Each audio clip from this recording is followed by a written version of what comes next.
નમસ્તે વિદ્યાર્થી મિત્રો. નેક્સ્ટ ટોપિક છે સંકરણ અને સંકૃત કક્ષકો વિશે. ત્યાર પછી જે કાર્બનિક અણુ બને છે એ કાર્બનિક અણુમાં કાર્બનનું સંકરણ શું હોય અને કાર્બનિક અણુનો આકાર શું હોય એના આધારે આપણે અહીંયા ટોપિક આજે સમજવાનો છે. ચલો તો જોતા જઈએ ટોપિકમાં, જેમાં લાસ્ટ આપણું જે લેક્ચર થઈ ગયું, લાસ્ટ લેક્ચરની અંદર આપણે જનરલ ઓર્ગેનિક કેમિસ્ટ્રી વિશે ટોપિક શરૂઆત કરેલી છે. ઓર્ગેનિક કેમિસ્ટ્રીનો ઉદ્ભવ કઈ રીતે થયો, ઓર્ગેનિક કેમિસ્ટ્રીના પ્રણેતા કોણ છે, સાથે સાથે એની અંદર આપણે હાઇડ્રોકાર્બન કોને કહી શકાય, કાર્બનિક સંયોજન કોને કહી શકાય, અકાર્બનિક સંયોજન કોને કહી શકાય, હાઇડ્રોકાર્બનનું વર્ગીકરણ કઈ રીતે થઈ શકે છે, હાઇડ્રોકાર્બનની અંદર કાર્બન જે મુખ્ય તત્વ તરીકે જોડાયેલું હોય એની ચતુસંયોજકતા કઈ રીતે આવી છે, કાર્બનની ટેટ્રાવેલેન્સી શું છે, સાથે સાથે એમાં કાર્બનિક અણુ જે છે એનું રિપ્રેઝન્ટેશન તમે કેટલી રીતે દર્શાવી શકો એના વિશે પણ આપણે થોડી ઘણી માહિતી લીધી છે. ચલો તો ચેપ્ટરમાં આપણો નેક્સ્ટ ટોપિક સ્ટાર્ટ કરીએ છીએ, સંકરણ અને સંકૃત કક્ષકો. સંકરણ મતલબ હાઇબ્રિડાઇઝેશન.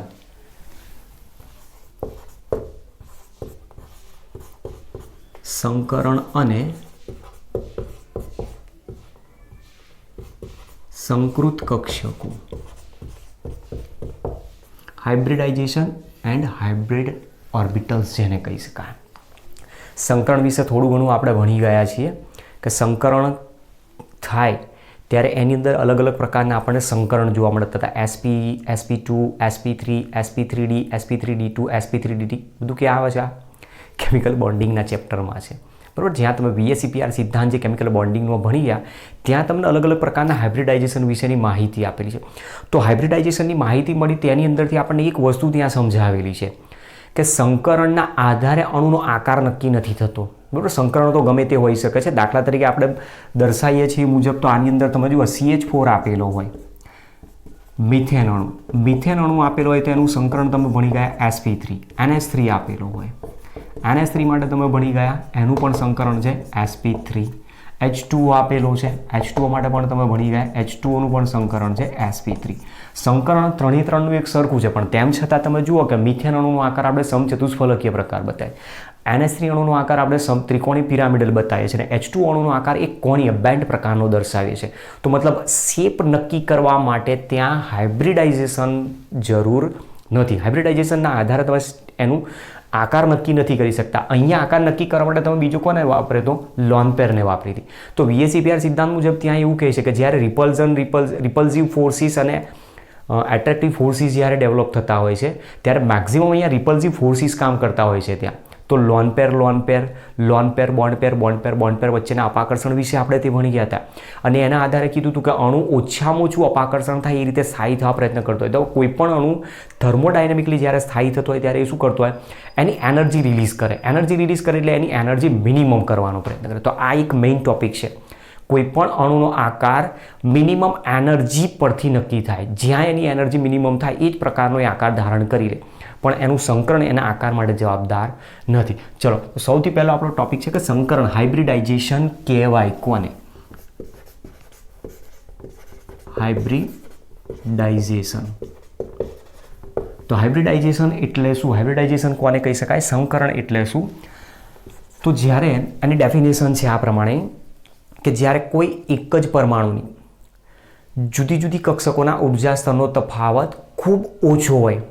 કક્ષકો છે આપણી પાસે અલગ અલગ હોય પણ એનો એનર્જી ડિફરન્ટ એનર્જી લેવલ કેવો હોય છે? ઓછો હોય છે.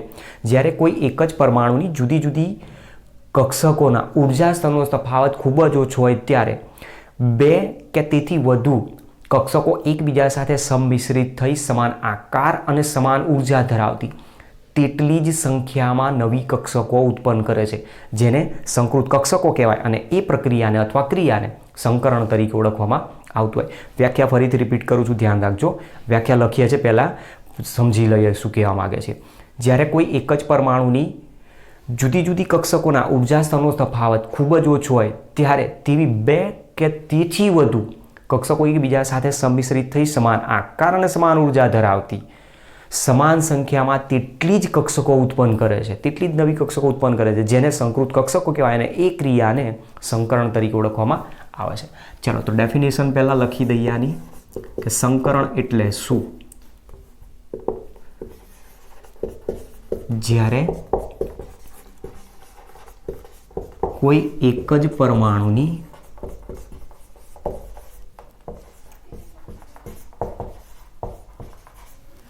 જુદી જુદી કક્ષકોના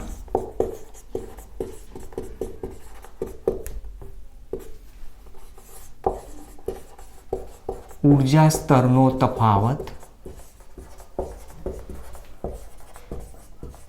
ખૂબ ઓછો હોય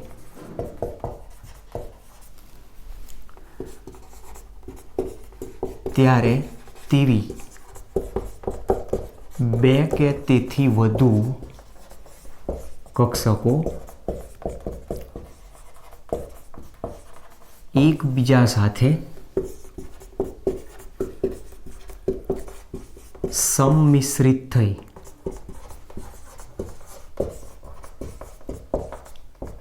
સમાન આકાર અને સમાન ઊર્જા ધરાવતી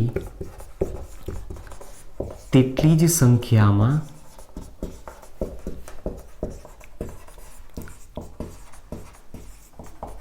નવી કક્ષકો ઉત્પન્ન કરે છે,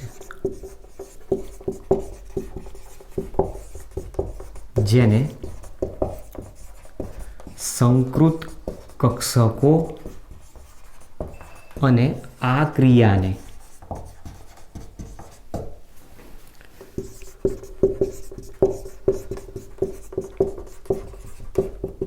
સંકરણ કહે છે.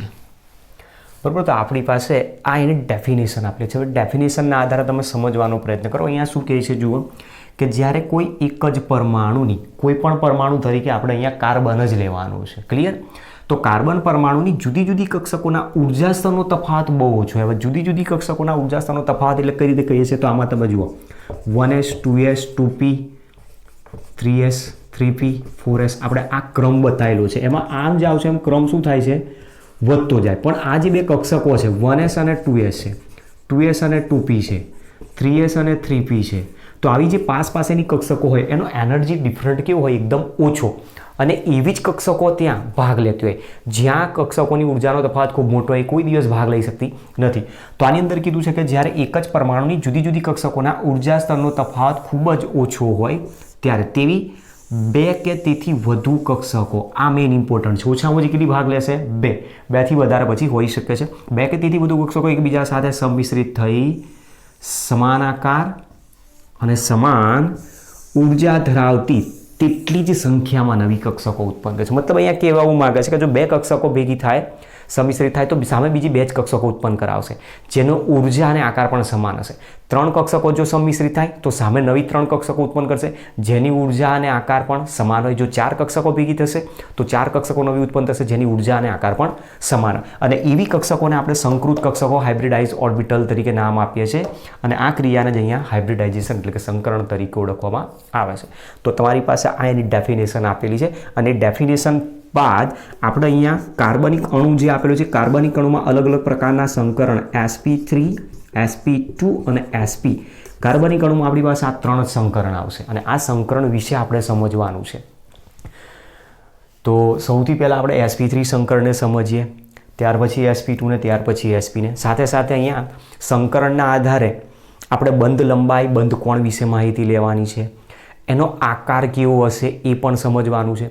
અને એના સિવાય બીજા કેટલાક આપણે એન્ટ્રન્સ એક્ઝામમાં જે ક્વેશ્ચન્સ પૂછાતા હોય એક્ઝામ ક્વેશ્ચન્સને કવર કરવાના છે. એસ કેરેક્ટર છે, પી કેરેક્ટર છે, એવા બધા અલગ અલગ ટોપિક છે આપેલા. બરાબર. ચલો તો પહેલાં ડેફિનેશનને નોંધ કરી લો, ત્યાર પછી આપણે sp3 સંકરણથી સ્ટાર્ટ કરીએ.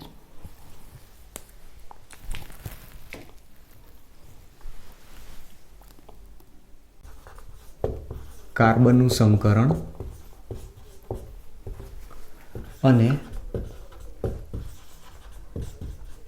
અણુનો આકાર. તો આપણે હાઇબ્રિડાઇઝેશન જે બતાવીશું એ કાર્બનનું બતાવીશું. બરાબર. અને એના આધારે આપણે આકાર નક્કી કરવાનો. એમાં સૌથી પહેલું છે sp3 સંકરણ.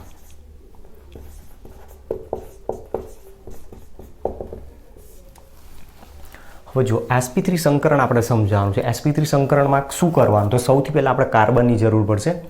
તો આપણે દર્શાવ્યું મુજબ કે લાસ્ટ લેક્ચરમાં આપણે કીધું કે કાર્બન ભૂમિ અવસ્થામાં કોઈ દિવસ બંધ બનાવતો નથી. મતલબ કાર્બનની ઉત્તેજિત અવસ્થાની ઇલેક્ટ્રોન રચનાની જરૂર પડશે. તો ચલો કાર્બનની ઉત્તેજિત અવસ્થાની ઇલેક્ટ્રોન રચના, એક્સાઇટેડ સ્ટેટ છે, આપણે સ્ટાર એસ્ટરિક માર્ક કર્યો છે. એટલે કાર્બન પરમાણુ ઉત્તેજિત અવસ્થાની ઇલેક્ટ્રોન રચના helium core 2s1 2px1 2py1 અને 2pz1 છે આપેલી.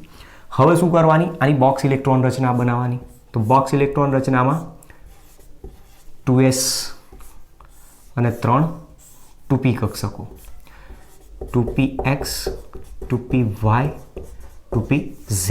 એમાં s માં એક ઇલેક્ટ્રોન છે, એક ઇલેક્ટ્રોન એમ કીધું, p માં એક ઇલેક્ટ્રોન, x માં, y માં અને z માં.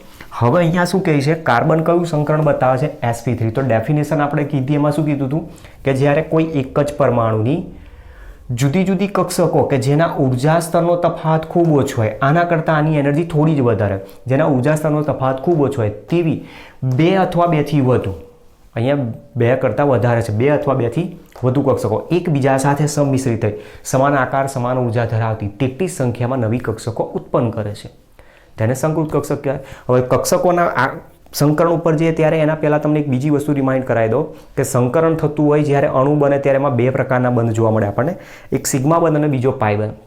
સિગ્મા બંધ કઈ રીતે બને છે એના વિશે તમે ભણી ગયા છો કે જ્યારે કક્ષક તમને આપેલી હોય, દાખલા તરીકે પી કક્ષક આપેલી છે અને પી કક્ષક આપેલી હોય જો એમાં છેડા તરફથી ઓવરલેપિંગ થતું હોય, મુખ્ય અક્ષને સમાંતર જ્યારે કક્ષકોનું છેડા તરફથી ઓવરલેપિંગ થતું હોય, પોસિબલ છે કે પી કક્ષકો હોય, એસ અને પી પણ હોઈ શકે છે. તો છેડા તરફથી જ્યારે ઓવરલેપિંગ થતું હોય ત્યારે એ મજબૂત બંધ બનાવે અને એ જે બંધ બનાવે છે એને જ આપણે સિગ્મા બંધ તરીકે નામ આપતા હોય છે. તો એસ અને પી વચ્ચે બની શકે, પી અને પી વચ્ચે પણ બની શકે છે એ પ્રમાણે. અને જો મુખ્ય અક્ષને લંબ દિશામાં જ્યારે કક્ષકોનું સાઇડ વાઇઝ સાઇડ ઓવરલેપિંગ થતું હોય, પેરેલલ ટાઈપનું આ રીતે બાજુએથી, તો સાઇડ બાય સાઇડ જ્યારે આ એન્ડ ટુ એન્ડ ઓવરલેપિંગ કહેવાય અને આને સાઇડ બાય સાઇડ ઓવરલેપિંગ કહેવાય. અને આવું જ્યારે ઓવરલેપિંગ થતું હોય તો એ નિર્બળ બંધ બનાવે, ત્યારે એ જે બંધ બને છે એને આપણે પાઈ બંધ તરીકે નામ આપીએ છીએ. ચલો ટોપિક ઉપર જઈએ. હવે અહીંયા કહે છે કે કાર્બન sp3 સંકરણ દર્શાવે છે. હવે sp3 સંકરણ હોય તો મારે અહીંયા sp3 સંકૃત કક્ષકની જરૂર પડશે. તો અહીંયા ઘટના શું બનશે કે કાર્બન પરમાણુની કેટલી કક્ષકો વપરાશે તો તમે જુઓ ધ્યાનથી.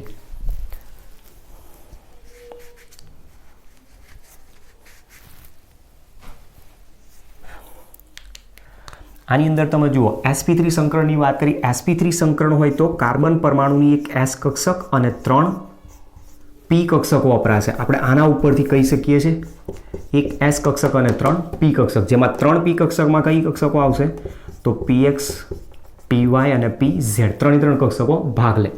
તો કાર્બન પરમાણુની ઉત્તેજિત અવસ્થામાં રહેલી એક 2s કક્ષક અને 3 2px 2py 2pz મળીને p કક્ષકો એકબીજા સાથે સંમિશ્રિત થાય અને સંમિશ્રિત થઈને સમાન આકાર અને સમાન ઉર્જા ધરાવતી. હવે ઉર્જા સમાન હોય તો એનર્જી લેવલ સરખું થઈ જવું જોઈએ. સમાન આકાર અને સમાન ઉર્જા ધરાવતી તેટલી જ સંખ્યામાં ટોટલ કેટલી કક્ષકો ભેગી થઈ છે? અહીંયા 4 કક્ષકો ભેગી થઈ, એક s કક્ષક અને 3 p કક્ષક છે. તો સમાન આકાર અને સમાન ઉર્જા ધરાવતી તેટલી સંખ્યામાં નવી સંકૃત કક્ષકો ઉત્પન્ન કરે. તો ટોટલ કેટલી કક્ષકો ઉત્પન્ન થવી જોઈએ? 4 કક્ષકો. 4 કક્ષકોનો આકાર કેવો? એક સરખો, ઉર્જા પણ કેવી? એક સરખી, એનર્જી લેવલ એક સરખું છે. જો અહીંયા એનર્જી લેવલ અલગ અલગ હતું. તો સમાન આકાર સમાન ઉર્જા ધરાવતી તેટલી સંખ્યામાં નવી સંકૃત કક્ષકો ઉત્પન્ન કરે છે, જેને શું કહેવાય? sp3 સંકૃત કક્ષક. તો આ આપણી પાસે જે મળી એ કઈ કહેવાય? sp3 સંકૃત કક્ષકો કહેવામાં આવે. તો sp3 સંકૃત કક્ષકો જ્યારે બનતી હોય ત્યારે એની અંદર તમે જુઓ કે જે કક્ષકોએ સંકરણમાં ભાગ લીધો એની પાસે કુલ કેટલા ઇલેક્ટ્રોન હતા? 1 2 3 4 ઇલેક્ટ્રોન હતા. તો 4 ઇલેક્ટ્રોન ગોઠવવા માંડો સમાંતર સ્પિનથી. તો 4 ઇલેક્ટ્રોન ગોઠવશું તો 4 સમાંતર સ્પિનથી કાં તો અપ સ્પિનથી ગોઠવાય કાં તો ડાઉન સ્પિનથી, પણ 4ની સ્પિન કેવી હોય છે? એક સરખી. તો આ જે કક્ષકો મળી એ sp3 સંકૃત કક્ષક કહેવાય અને આ જે ઘટના છે એને જ આપણે સંકરણ તરીકે નામ આપીએ છીએ. હવે જે કાર્બન પરમાણુની sp3 સંકૃત કક્ષકો છે એ sp3 સંકૃત કક્ષકો પ્રાયોગિક રીતે એવી માહિતી મળેલી છે કે કાર્બનની 4 sp3 કક્ષકો વોન્ટ્રોપ અને લેબેલે શોધી નાખી હતી એના બંધારણ ઉપરથી, કે જેમાં 4 કાર્બન પરમાણુની sp3 કક્ષકો સમચતુષ્ફલકના ખૂણાઓ તરફ ફેલાયેલી હોય છે. એક સમચતુષ્ફલકના ખૂણાઓ તરફ ફેલાયેલી હોય છે, જેના કારણે એનો આકાર એક સમચતુષ્ફલકીય રચના બનાવતો હોય. અને સમચતુષ્ફલકીય રચનાની સાથે સાથે એમાં દરેક બંધ કોણ એક સરખો 109 ડિગ્રી 28 મિનિટનો જોડાણ. મતલબ કઈ રીતે કહેવા માંગે છે તો જુઓ, આ કાર્બન પરમાણુ છે. કાર્બન પરમાણુની 4 sp3 સંકૃત કક્ષકો છે. એમાંની એક sp3 સંકૃત કક્ષક આ રીતે છે, બીજી એક sp3 સંકૃત કક્ષક અહીંયા છે, ત્રીજી એક sp3 સંકૃત કક્ષક અહીંયા છે, અને ચોથી જે sp3 સંકૃત કક્ષક છે આ તરફ છે. બરોબર. હવે ધ્યાનથી સમજજો જે હું કહેવા માંગુ છું એ મુજબ, કે આપણી પાસે આ કાર્બન પરમાણુ હતો, એ કાર્બન પરમાણુની એક કક્ષક અહીંયા છે, બીજી એક કક્ષક અહીંયા છે, અને એક કક્ષક આમ જાય છે, અને એક કક્ષક અહીંયા આ રીતની બતાવેલી છે. ડોટેડ લાઇનથી લઉં છું. તો મતલબ ત્રિપરિમાણ જેવી રચના આપણને બતાવેલી છે. એમાંથી આપણી પાસે આ જે અંગૂઠો મારો બતાવ્યો છે એ તરફ એક કક્ષક બહાર નીકળે છે, એક કક્ષક આમ જાય છે, એક કક્ષક આમ પાછળ, અને એક ઉપર છે. અને એ જે કક્ષકો દર્શાવી છે, આ દરેકે દરેક કક્ષકો કઈ છે? sp3 સંકૃત કક્ષક.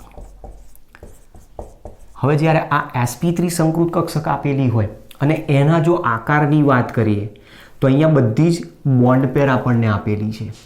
અને આવી sp3 સંકૃત કક્ષકો જે જોવા મળે છે, દરેકે દરેક sp3 સંકૃત કક્ષકો વચ્ચેના જ્યારે ખૂણાની વાત કરવામાં આવે તો એનો જે એંગલ બનાવતો હોય 109 ડિગ્રી 28 મિનિટ અથવા તો પછી 109.5 ડિગ્રીનો જોવા મળતો હોય છે. તો આપણી પાસે આ વસ્તુ સમજાય. સાથે સાથે તમે જુઓ કે આનો અહીંયાથી જોડાણ કરશો, જો આનું અહીંયાથી આ રીતનું જોડાણ કરી દેવામાં આવે એકબીજાના કેન્દ્ર સાથે, તો એક સમચતુષ્ફલક બનાવી દે, અને એના કારણે એનું નામ આપેલું છે આકારમાં સમચતુષ્ફલકીય રચના બનાવે છે. તો આ વસ્તુ તમારે સૌથી પહેલાં ધ્યાન રાખવાની કે જ્યારે સંકરણ sp3 આપેલું હોય તો sp3 સંકરણમાં બંધ કોણનું મૂલ્ય 109 ડિગ્રી 28 મિનિટ. કયો બંધ કોણ?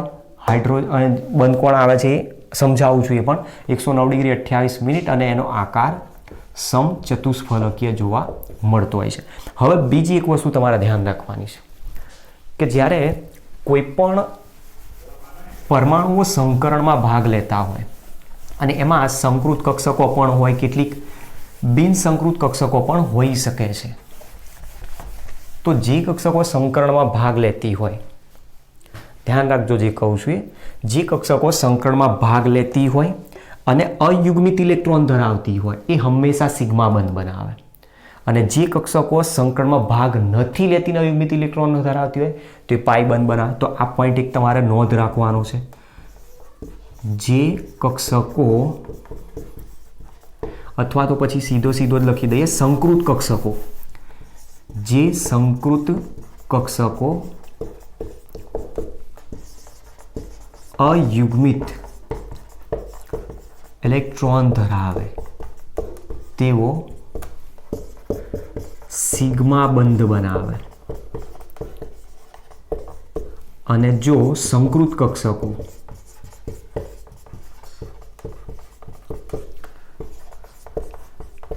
યુગ્મિત ઇલેક્ટ્રોન ધરાવતી હોય, અને જો સંકૃત કક્ષકો યુગ્મિત ઇલેક્ટ્રોન ધરાવતી હોય તો તેઓ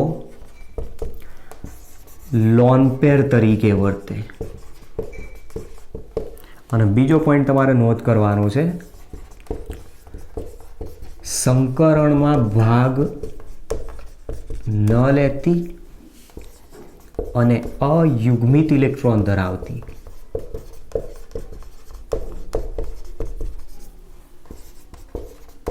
કક્ષકો પાઈ બંધ બનાવે. તો આ એક મેઇન પોઈન્ટ તમારે ખાસ ધ્યાન રાખવાનો કે સિગ્મા બંધ કોણ બનાવે, પાઈ બંધ કોણ બનાવે, લોન પેર કોણ બનાવે. તો ચોખ્ખું જ અહીંયા કહે છે કે જ્યારે સંકૃત કક્ષક આપેલી હોય ને જો અયુગ્મિત ઇલેક્ટ્રોન હોય તો સિગ્મા બંધ જ બનાવે. તો આના પરથી તમને અંદાજ આવી જવો જોઈએ કે કાર્બન પાસે 4 અયુગ્મિત ઇલેક્ટ્રોન છે, 4 સંકૃત કક્ષકો છે, તો મતલબ અહીંયા 4 સિગ્મા બંધ બનાવશે. હવે 4 સિગ્મા બંધ બનાવે તો કોની સાથે? કોઈક પરમાણુ સાથે ઇલેક્ટ્રોનની સહિયારી ભાગીદારી કરશે, અને ઇલેક્ટ્રોનની સહિયારી ભાગીદારી દ્વારા એ 4 સહસંયોજક બંધ દ્વારા 4 સિગ્મા બંધ બનાવશે. અને બીજા નંબરમાં કીધું કે જો અહીંયા યુગ્મીકૃત ઇલેક્ટ્રોન હોત તો એ લોન પેર તરીકે વર્તે છે, અને જો સંકરણમાં ભાગ ન લેતી હોય ને અયુગ્મિત ઇલેક્ટ્રોન ધરાવતી હોય તો હંમેશા પાઈ બંધ જ બનાવી શકે છે. તો આપણી પાસે સૌથી પહેલાં sp3 સંકરણ આપેલું હતું. sp3 સંકરણની અંદર sp3 4 સંકૃત કક્ષકો ઉદ્ભવે છે. એ 4 sp3 સંકૃત કક્ષકો સમચતુષ્ફલકના ખૂણા તરફ ગોઠવાયેલી હોવાના કારણે સમચતુષ્ફલકીય આકાર બનાવે છે, અને સાથે સાથે એમાં બંધ કોણ દરેક કક્ષક વચ્ચેનો કેટલો હોય છે? 109 ડિગ્રી 28 મિનિટ અથવા 5 ડિગ્રીનો જોવા મળે છે. બરાબર, ચલો પહેલાં આટલું નોંધ કરી લો. ત્યાર પછી હવે sp3 સંકૃત કક્ષકનો ઉપયોગ કરીને મિથેન અણુનો આકાર સમજીએ.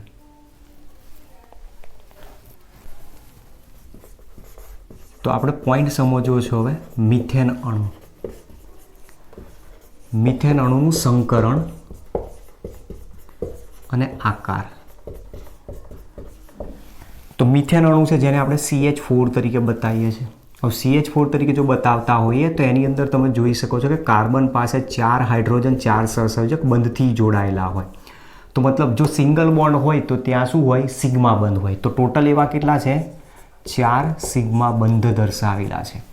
તો આપણે કાર્બન અહીંયા જરૂર પડશે. તો કાર્બનની ઉત્તેજિત અવસ્થાની આપણે હમણાં જે ઇલેક્ટ્રોન રચના લખી એ ઇલેક્ટ્રોન રચના મુજબ આપણી પાસે જે ઇલેક્ટ્રોનિક કોન્ફિગ્યુરેશન આવી અહીંયા હતી 2s કક્ષક, જેમાં એક ઇલેક્ટ્રોન છે. 2s માં એક ઇલેક્ટ્રોન, 2px, 2py, 2pz માં એક ઇલેક્ટ્રોન. અને જ્યારે સિગ્મા બંધ જ બધા આપેલા હોય ત્યારે સંકરણ કયું થતું હોય છે? sp3. તો આપણે sp3 સંકૃત કક્ષકો પણ અહીંયા દર્શાવી હતી. sp3 સંકૃત કક્ષકો. તો sp3 સંકૃત કક્ષકોમાં 4 કક્ષકો એકબીજા સાથે સંમિશ્રિત થઈ સમાન આકાર અને સમાન ઉર્જા ધરાવતી તેટલી જ સંખ્યામાં નવી સંકૃત કક્ષકો ઉત્પન્ન કરે છે, જેને આપણે sp3 સંકૃત કક્ષકો નામ આપી. હવે આ જે sp3 સંકૃત કક્ષક આપણને મળી હતી એમાં કાર્બન પરમાણુની sp3 સંકૃત કક્ષકો એકબીજા સાથે આ રીતે 109 ડિગ્રી 28 મિનિટનો ખૂણો બનાવીને સમચતુષ્ફલકીય રીતે ગોઠવાતી હોય છે. તો આ આપણી પાસે છે sp3 સંકૃત કક્ષક. હવે એમાં એની સાથે જોડાય છે કોણ? હાઇડ્રોજન. તો હાઇડ્રોજનની કઈ કક્ષક વપરાશે? 1s, કારણ કે હાઇડ્રોજનનો પરમાણુ ક્રમાંક 1 ઇલેક્ટ્રોન રચના લખશો એટલે 1s1 થશે. તો હાઇડ્રોજનની 1s કક્ષક ત્યાં રોકાય. હવે 1s કક્ષક હોય તો s કક્ષકનો આકાર કેવો ગણીએ છે? ગોળાકાર. તો હવે ઘટના શું બનશે કે હાઇડ્રોજન પરમાણુ પાસે એની કક્ષકમાં એક ઇલેક્ટ્રોન છે, એવા 4 હાઇડ્રોજન. આ દરેકે દરેક sp3 સંકૃત કક્ષક પાસે એક ઇલેક્ટ્રોન છે, આપણને ખબર છે આ રીતે. બરોબર, આ બ્લુ લાઈનથી બતાવું છે બધા sp3 સંકૃત કક્ષક છે.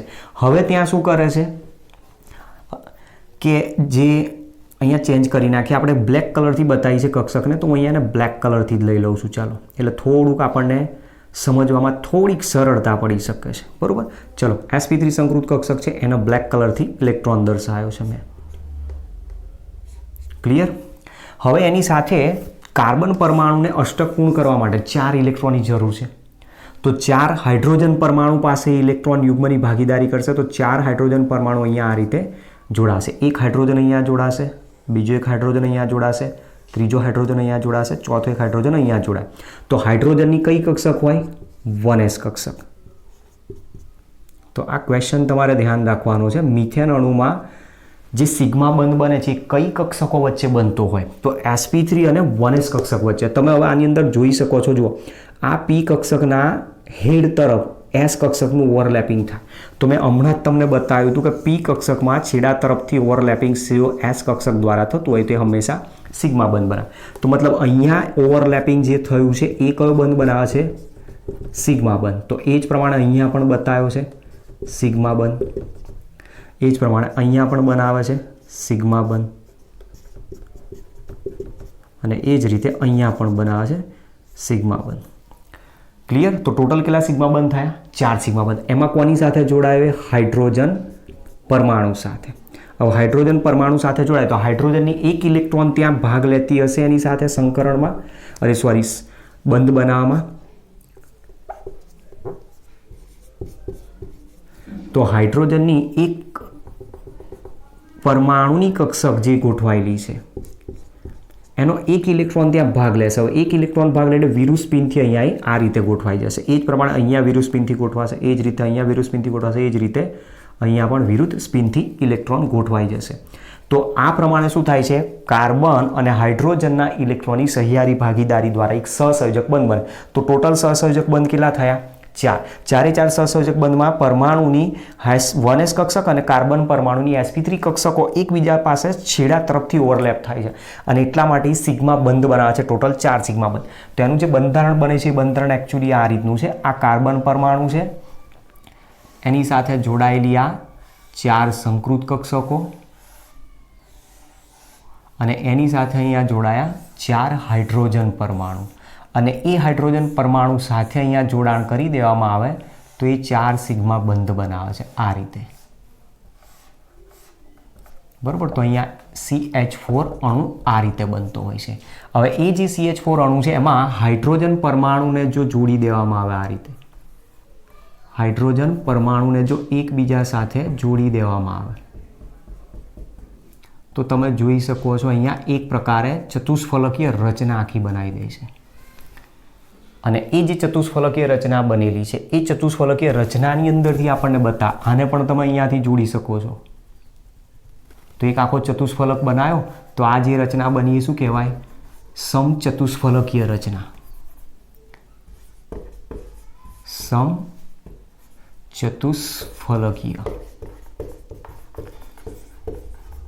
સમચતુષ્ફલકીય રચના જે બની એમાં જે બંધ કોણ જોવા મળે છે એમાં હવે આપણી પાસે બંધારણ આ રીતનું આવ્યું. અહીંયા હાઇડ્રોજન છે, અહીંયા હાઇડ્રોજન છે, અહીંયા હાઇડ્રોજન છે અને એક અહીંયા હાઇડ્રોજન છે. બરાબર. તમે આ રીતે બતાવી શકો છો. હાઇડ્રોજન, હાઇડ્રોજન, હાઇડ્રોજન, હાઇડ્રોજન અને આને તમે જોઈન્ટ કર્યો છે અહીંયાથી.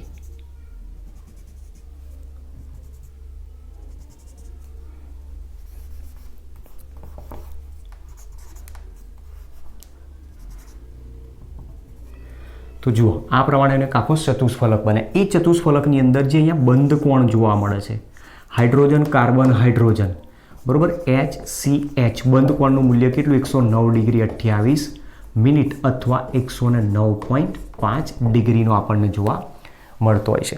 તો આ પ્રકારે આપણી પાસે સૌથી પહેલાં મિથેન અણુનો આકાર, મિથેન અણુનું સંકરણ બતાવ્યું છે. તો મિથેન અણુમાં સંકરણ કયા પ્રકારનું છે?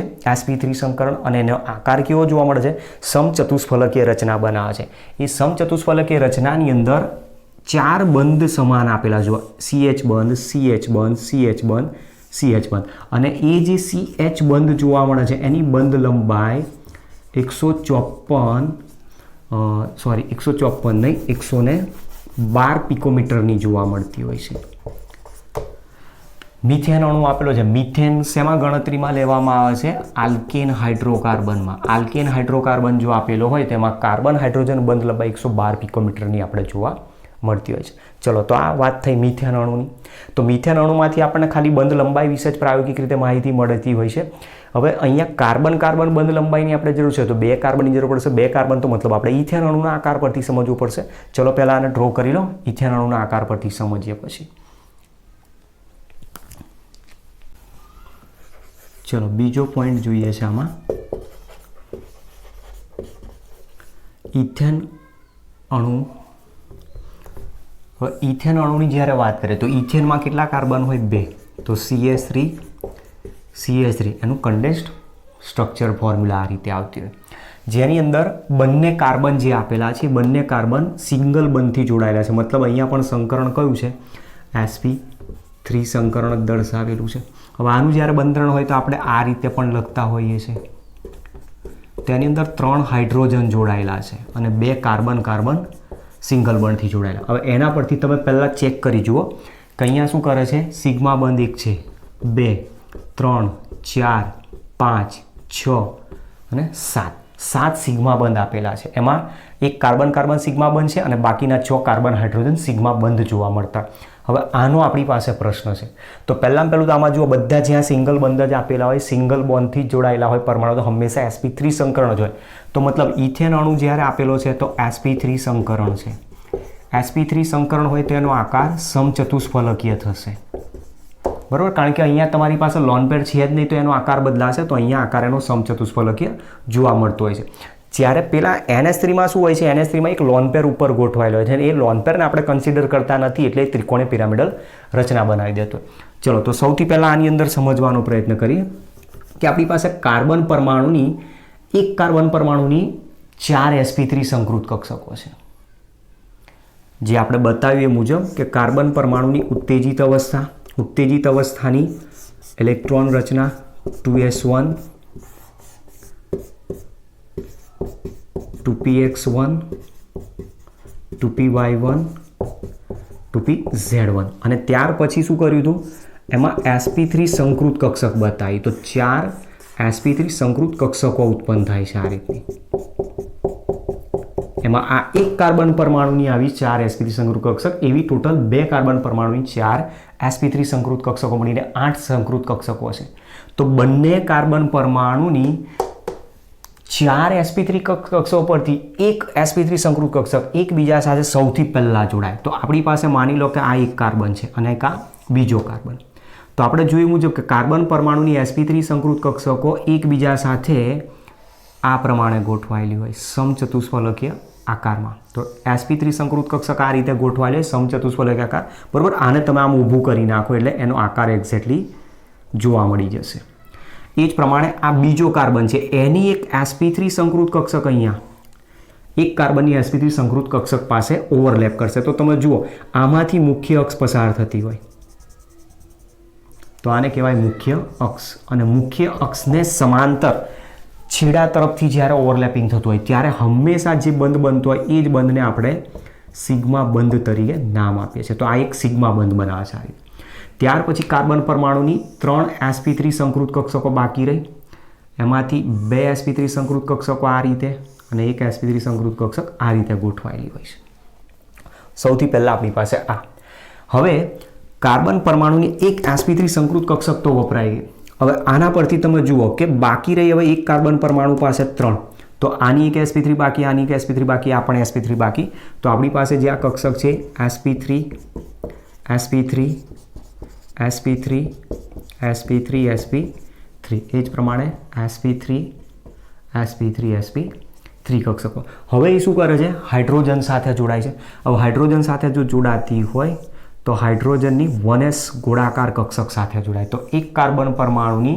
3 sp3 સંકૃત કક્ષકો 3 હાઇડ્રોજનની 1s કક્ષક સાથે જોડાય એ જ પ્રમાણે બીજા કાર્બનની પણ 3 sp3 કક્ષક 3 હાઇડ્રોજન સાથે જોડાશે અને તમે આને અહીંયાથી જોઈન્ટ કરશો એકબીજા સાથે એટલે સમચતુષ્ફલકીય આકાર જ બનાવી દેશે અને આવું જે બંધારણ મળે છે એમાં અહીંયા કાર્બન હાઇડ્રોજન વચ્ચે એક સિગ્મા બંધ બન્યો કાર્બન હાઇડ્રોજન વચ્ચે સિગ્મા બંધ એક સિગ્મા બંધ અહીંયા બન્યો પછી એ જ પ્રમાણે અહીંયા એક સિગ્મા બંધ બનાવે છે એક સિગ્મા બંધ અહીંયા બનાવે છે એક સિગ્મા બંધ અહીંયા બનાવે છે અને આના આધારે આપણને બંધારણ જે જોવા મળ્યું એ આ રીતનું છે કાર્બન કાર્બન એની સાથે 3 હાઇડ્રોજન આ રીતે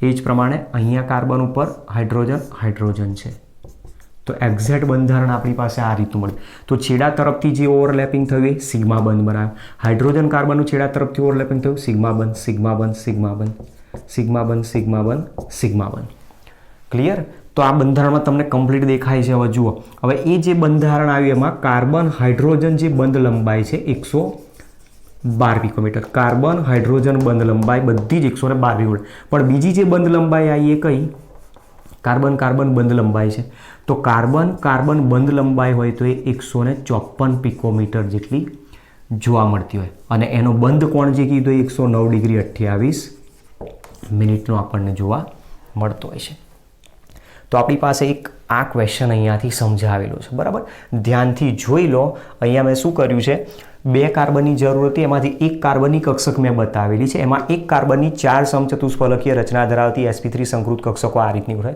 તો 2 કાર્બનમાંથી બીજા એક કાર્બનની પણ આ જ રીતે ગોઠવાય અને એમાં બંને કાર્બન પરમાણુની એક sp3 સંકૃત કક્ષકો એકબીજા સાથે સંમિશ્રિત થઈ એક સિગ્મા બંધ બનાવે છે પછી એક કાર્બનની બાકી રહેલી 3 સંકૃત કક્ષકો 3 હાઇડ્રોજન સાથે જોડાય બીજા કાર્બનની 3 સંકૃત કક્ષકો 3 હાઇડ્રોજન સાથે જોડાય છે અને એ પ્રમાણે ટોટલ 6 હાઇડ્રોજન સાથે જોડાઈને 6 સિગ્મા બંધ અને કાર્બન કાર્બન સિગ્મા બંધ બનાવે છે તો મતલબ આની અંદર આપણી પાસે કાર્બન કાર્બન સિગ્મા બંધ જેની સંખ્યા 1 અને કાર્બન હાઇડ્રોજન સિગ્મા બંધ જેની સંખ્યા ટોટલ કેટલી થઈ 6 તો મતલબ ટોટલ સિગ્મા બંધ કેટલા બને છે 7 જે ઓલરેડી આપણે પહેલાથી જ બતાવી દીધું છે બરાબર ધ્યાનથી જોઈ લો આમાં